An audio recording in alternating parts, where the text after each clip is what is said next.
Welcome to Rizvi's e-learning channel. Hello students, I am Hasnan Reza from MBA department and today we are going to discuss on consumer perceptions. It is the part of consumer behavior unit second and going to lecture fifth.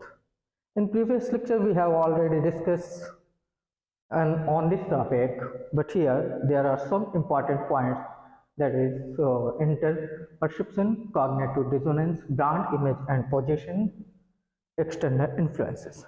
So first we will try to explain the consumer perception. Consumer perception in the context of consumer behavior refers to how individuals interpret and make sense of information about products, services, brands, or experiences.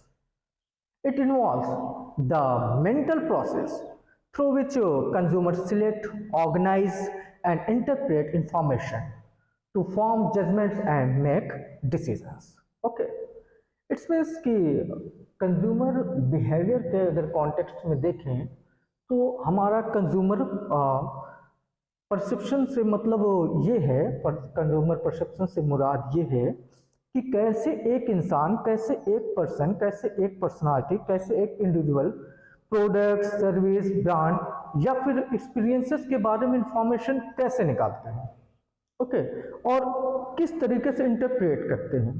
इसमें mental process, directly mental process शामिल होते हैं या mental process से related सारी processing होती है, जिसके माध्यम से कंज्यूमर उस इंफॉर्मेशन को इंटरप्रेट करके और ऑर्गेनाइज करके और ऑर्गेनाइज इंफॉर्मेशन को जज करके डिसीजन लेते हैं। Okay, so here there are some points, that is first is interperception. What is interperception? Interperception so clear that consumer attach meaning to the information key perceived. Interperception can be influenced by cultural norms, past experiences, and individual differences. Okay, what's cultural norms, past experiences, and individual differences? It's means कि interpretation में कि consumer जो information perceive करते हैं, जो information उनको मिलती है, उसे एक मीनिंग देते हैं अपने तरीके से, अपने लिहाज से उसका एक मतलब निकालते हैं। Interpretation cultural norms, past experience और इंडिविजुअल डिफरेंसेस से इन्फ्लुएंस हो सकती है, यानी उसमें कुछ ना कुछ उतार चढ़ाव हो सकता है। Second is cognitive dissonance.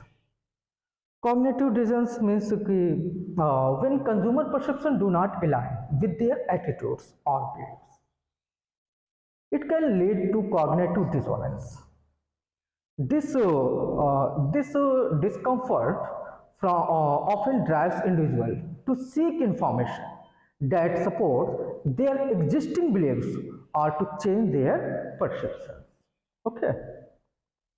It's means कि कॉग्निटिव डिसोनेंस में कि जब कंज्यूमर की परसेप्शन उसके एटीट्यूड या बिलीव्स के साथ अलाइन नहीं होती है, मैच नहीं खाती है, मेल नहीं होता है, तब क्या होता है, तो ये कॉग्निटिव डिसोनेंस को जन्म देती है। वहाँ एक कॉग्निटिव डिसोनेंस उत्पन्न होता है जो हमारा डायरेक्ट मेंटली प्रोसेस है, और ये असुविधा अक्सर इंडिविजुअल्स को ऐसी इंफॉर्मेशन खोजने के लिए प्रेरित करती है जो उसकी एग्जिस्टिंग बिलीव को सपोर्ट करे या फिर उसके परसेप्शन को चेंज कर दे, जो पहले से उसका एक्सपीरियंस है उसके अकॉर्डिंग कॉग्निटिव डिसोनेंस जन्म होती है कि जो भी आपका बिलीव्स है उसी पे आप अपना कंटिन्यू कीजिए।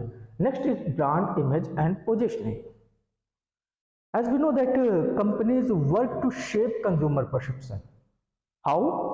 Through branding, advertising and product positioning. Okay, creating a positive brand image is essential for influencing consumer behavior. बहुत ही इंपॉर्टेंट पॉइंट है ब्रांड इमेज एंड पोजिशनिंग। किस तरीके से कंपनी ऑर्गेनाइजेशन फर्म इसका यूज़ करके हमारे परसेप्शन को चेंज कर देती है कि कंपनी अक्सर ब्रांडिंग, एडवर्टाइजिंग और प्रोडक्ट पोजीशनिंग के माध्यम से कंज्यूमर परसेप्शन को एक शेप देती है, एक आकार देने का काम करती है और कंज्यूमर बिहेवियर को इन्फ्लुएंस करने के लिए एक पॉजिटिव ब्रांड इमेज क्रिएट करती है, ताकि जो कंज्यूमर का नज़रिया है, परसेप्शन है चीज़ों को देखने का, वो चेंज हो जाए। And at the last that is external influences. What is external influences in the terms of consumer perception? As we know that external influences such as word of mouth, review, and recommendation from friends and relatives, families can significantly impact consumer perceptions. जो हमारा external influences होता है, external factors होते हैं, जैसे word of mouth, review and recommendation from friends, family, relatives etcetera, consumer की perception बहुत ज़्यादा इम्पैक्ट डालती है। जैसे एग्जांपल के लिए कि आपको अगर आपके फ्रेंड ने किसी तरीके कोई प्रोडक्ट रिकमेंड कर दिया या आपकी फैमिली ने कह दिया कि मैं वो प्रोडक्ट यूज़ करता हूँ, दैट इज़ वेरी गुड, तो आपके उस प्रोडक्ट के देखने के प्रति नज़रिया पूरी तरीके से चेंज हो जाता है। So understanding consumer perception is crucial for business because it directly influences purchasing decisions. Marketers use various strategies to shape and influence consumer perceptions. Why? Because to create a favorable environment for their products and services. Okay, so business के लिए consumer perception बहुत ही important role play करता है, बहुत ही crucial role play करता है, बहुत ही अहम भूमिका निभाता है, क्योंकि ये सीधे परचेजिंग डिसीजन को इन्फ्लुएंस करता है। ओके, जो माहिर मार्केटर्स होते हैं वे अपने प्रोडक्ट और सर्विस के लिए एक फेवरेबल इन्वायरमेंट तैयार करते हैं, जो उनके फेवर में हो, ऐसा माहौल बनाते हैं जिससे कंज्यूमर परसेप्शन को शेप देने और इन्फ्लुएंस करने के लिए वेरियस स्ट्रेटजी का यूज़ करते हैं। और अक्सर अगर माहिर हैं, एक्सपीरियंस के साथ ऐसा करते हैं, ऐसे स्ट्रेटजी बनाते हैं, तो वो कामयाब भी होते हैं। तो कितना अहम है, कितना क्रूशियल है किसी कंज्यूमर के लिए उसका परसेप्शंस, और इसी परसेप्शंस को बदलने के लिए, इसी नज़रिए को बदलने के लिए marketers, organisation, firms, industries, companies बहुत सारी स्ट्रेटजी बनाती है, ताकि जैसे एग्जांपल के लिए बहुत सारे ऐसे प्रोडक्ट हैं जैसे एप्पल, वन प्लस, नेक्सस, ऐसे प्रोडक्ट के जो कंज्यूमर हैं उनका देखने का नज़रिया ही कुछ और है। एप्पल जैसे एग्जांपल के लिए आप ही अगर कभी किसी इंडिविजुअल्स को एप्पल के ब्रांड यूज़ करते हुए देखते हैं तो आप क्या समझते हैं उसके बारे में। वहीं अगर इंटेक्स या फिर सैमसंग जैसे प्रोडक्ट समझ यूज़ करते हुए देखते हैं तो आपके देखने का नज़रिया उसके प्रति टोटली चेंज हो जाता है। Okay, I am right. So consumer perception यानी कंज्यूमर का नज़रिया बहुत ही इम्पॉर्टेंट रोल प्ले करता है हमारे कंज्यूमर बिहेवियर में। अगर कंज्यूमर का नज़रिया कोई कंपनी अपने प्रोडक्ट के प्रति या सर्विस के प्रति चेंज करने में कामयाब होती है तो एब्सोल्युटली वे अपने प्रोडक्ट को कंज्यूमर को टेस्ट करने के लिए मजबूर कर सकते हैं।